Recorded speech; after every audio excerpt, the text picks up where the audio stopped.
Amy continues now, and make sure to stay tuned to catch me, Mike Gallagher, coming up at 9, only on AM 560, The Answer.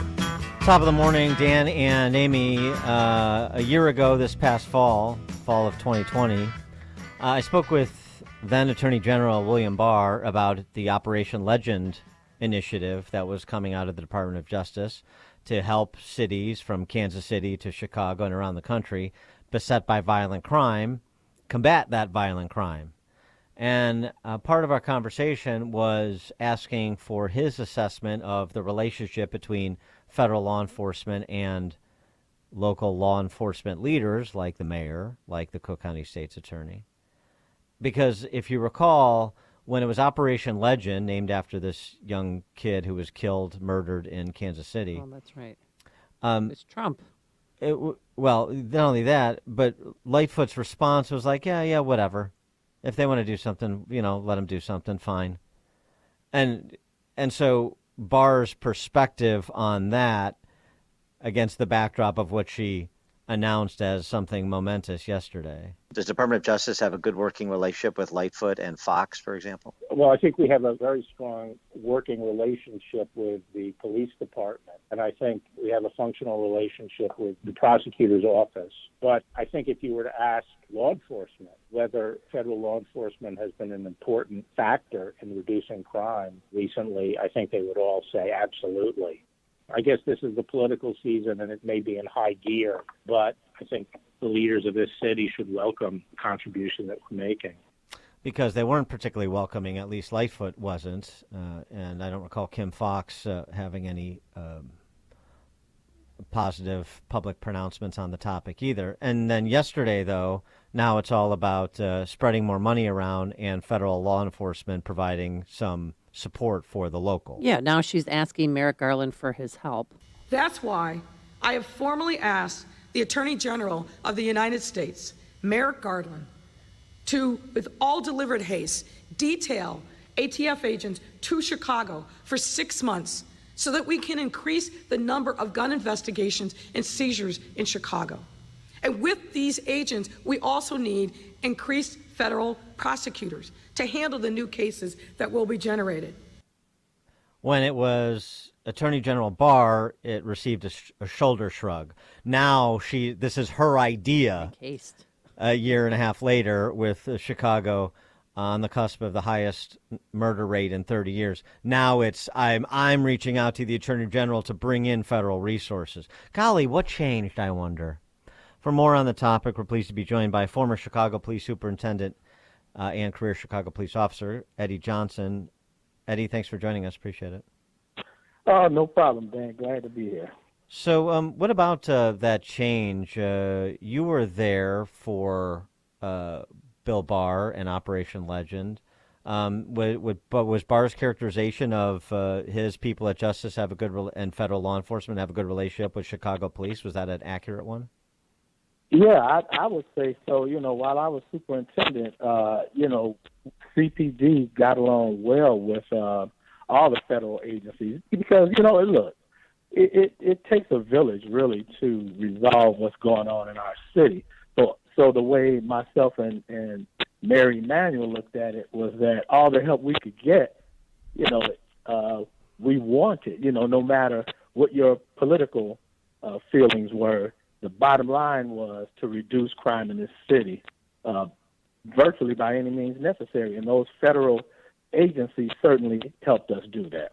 Well, what the heck has happened to our city since you've been gone and since Mayor Lightfoot, has been in charge? Well, can you put a finger on something? I mean, I know police officers are retiring. We have 225 retiring in January, and then they've, displaced officers from districts. But what happened? Well, Amy, I'll tell you this. Our downfall started pre-COVID. When I left, so when I took over, it was right after Laquan McDonald.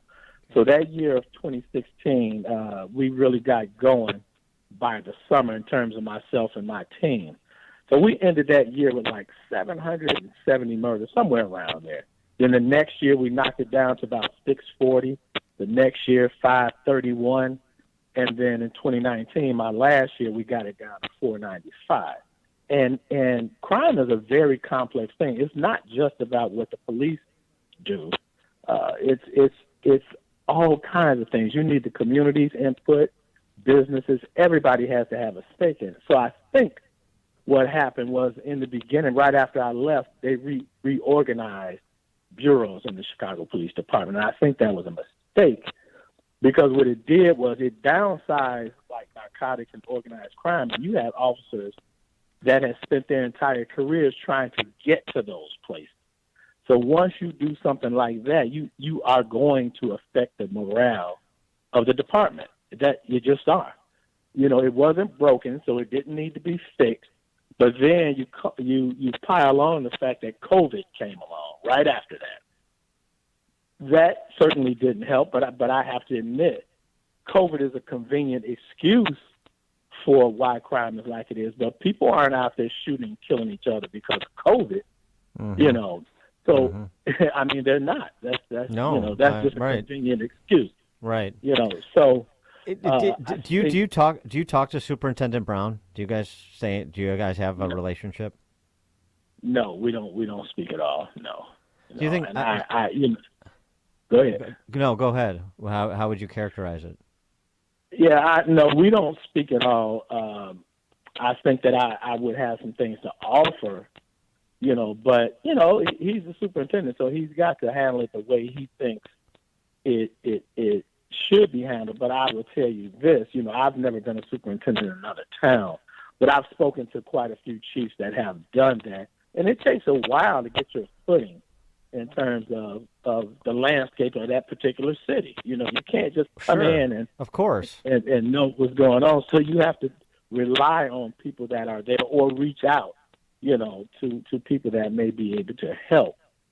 And I think that one of the things we're missing now, you know, people didn't know this, and Rahm Emanuel, the mayor back then, used to tell me this all the time, that you make this stuff look too easy, but it's not easy. It's hard. And I spent a lot of time in the community either talking to officers or talking to community members. A lot of those activists that were out there actually helped me tap down crime in this city. So it takes everybody to be able to do that. And I don't know how much of that they're doing right now.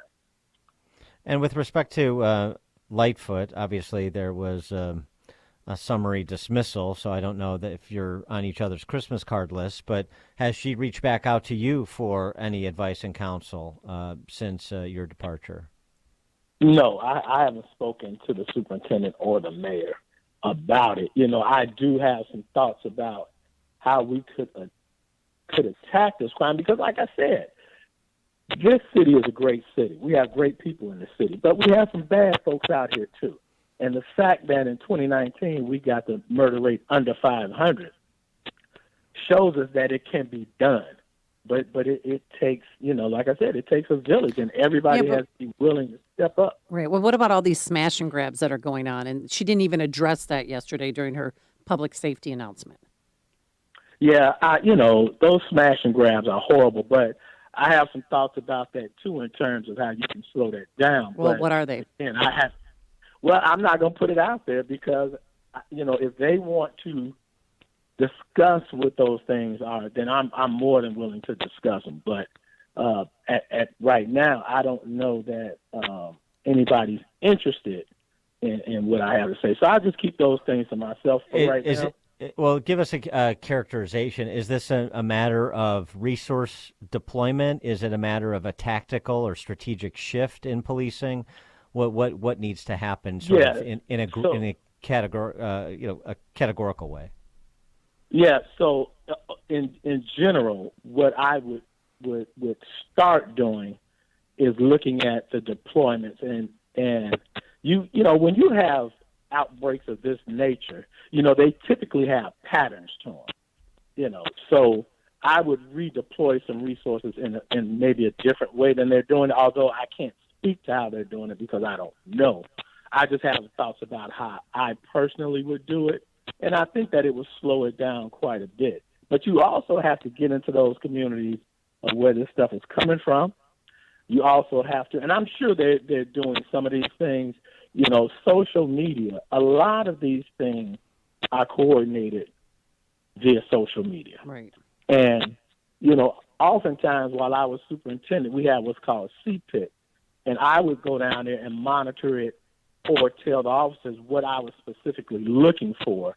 I would go down and spend a lot of time down there myself. Now, I don't know if the current superintendent is doing that, so I'm not by any means beating up on him. I'm just simply saying how I would approach it. And is there anything that Lightfoot had to say yesterday that you found interesting or helpful or different?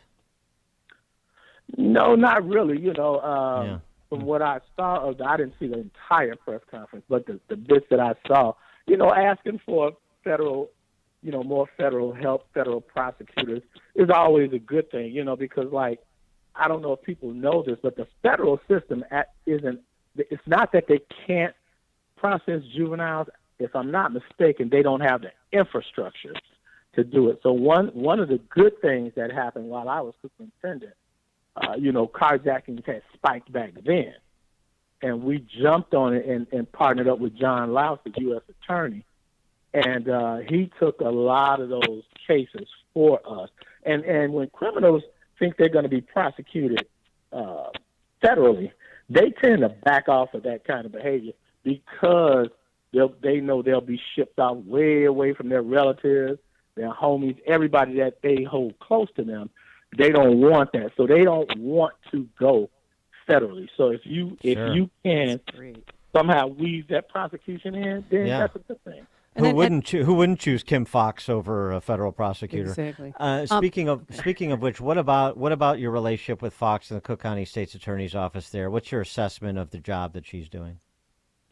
Now, I would tell you, while I was superintendent, in full disclosure, some of the detectives, because that's who generally deals with the State's Attorney's Office, the Detective Bureau.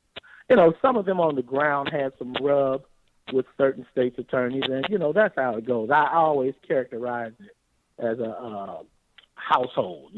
Kim and I were the mother and father, and then the detectives and the assistant state's attorney were the kids, and we had to kind of mitigate some rub in that regard. But I have to be honest and say, Kim and I actually had a great relationship during my tenure as superintendent, and I have to actually admit that whenever the detectives would call me, whenever it would escalate up to the chief, Melissa Staples, and she would get a hold of me, and I would call Kim, we would usually find a way to resolve whatever issue we had. So I don't know if now, clearly they don't have that type of relationship because they're, sparring at each other in the media, and I think that's the wrong way to do it because then you have an acrimonious relationship. Yeah, but she used to prosecute people back then, and she's not doing that now. And we have 2,300 violent offenders on the streets, and most of them are on electronic monitoring. I don't ever remember a time when that happened in Chicago.